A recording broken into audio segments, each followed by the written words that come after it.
Alors, on va voir dans cette vidéo comment, par l'application des règles de Kahn, Ingold et Prelog, apparaissant souvent sous l'appellation règle CIP, on va réussir à déterminer la configuration d'un carbone asymétrique. Donc, pour rappel, ces règles de Kahn, Ingold et Prelog consistent à classer les substituants autour d'un carbone asymétrique par ordre décroissant de priorité, le prioritaire étant celui qui a le numéro atomique le plus important. En cas d'égalité, on va regarder au suivant et on tranchera dès que possible. Alors pour ce faire, j'ai utilisé ici l'exemple de cette molécule, qui a le nom usuel de DOPA. La D-DOPA et la L-DOPA sont deux molécules légèrement différentes. Autant elles ont des structures semi-développées identiques, autant la structure développée ici, et notamment autour de ce carbone particulier, est différente. Ces carbones ici étant des carbones asymétriques, donc carbone tétravalent, 4 liaisons simples, avec 4 substituants différents. Alors si on regarde bien, donc la différence ici, c'est évidemment que si on place un miroir virtuel entre ces deux molécules, on se rend compte que la L-DOPA est l'image de la D-DOPA à travers ce miroir.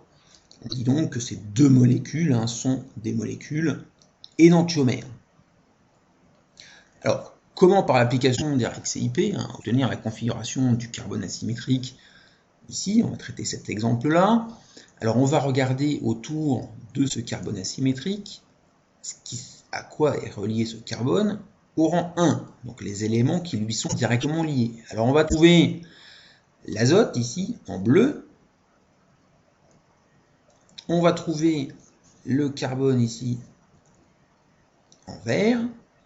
On va trouver un autre carbone qui est ici. Et on va trouver l'hydrogène ici en rouge. Alors, à ce rang 1, est-ce qu'on est capable de déterminer un ordre de priorité? Alors, évidemment, ici, l'hydrogène est le groupe minoritaire, c'est celui qui a le plus petit numéro atomique, et le groupe prioritaire, évidemment, ici, c'est l'azote. Donc, on arrive à déterminer l'ordre de ces deux substituants. En revanche, ici, carbone, impossible de dire à ce stade quel est le groupe prioritaire. Alors, pour ce faire, on va regarder ce qui se passe au rang suivant. Donc on va regarder quels sont les éléments liés à ces deux carbones. Alors le carbone en vert ici, il est lié à quoi? Alors c'est un acide carboxylique, donc COOH. Donc à quoi est lié ce carbone? Il est lié à un oxygène et lié doublement à un deuxième oxygène, ici sur le carbonyle. Donc dans ce cas, on compte l'oxygène 2 fois et la deuxième fois, on place cet oxygène entre parenthèses.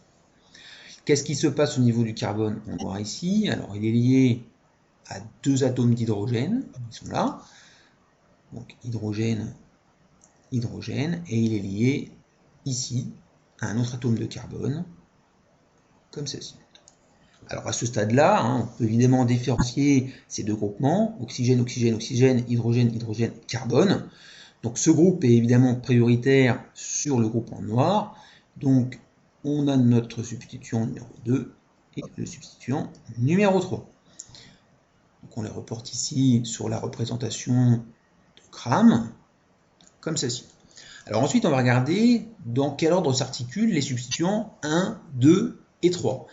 Alors, si on regarde l'ordre 1, 2, 3 ici, on se rend compte que cet alignement va dans le sens inverse des aiguilles d'une montre.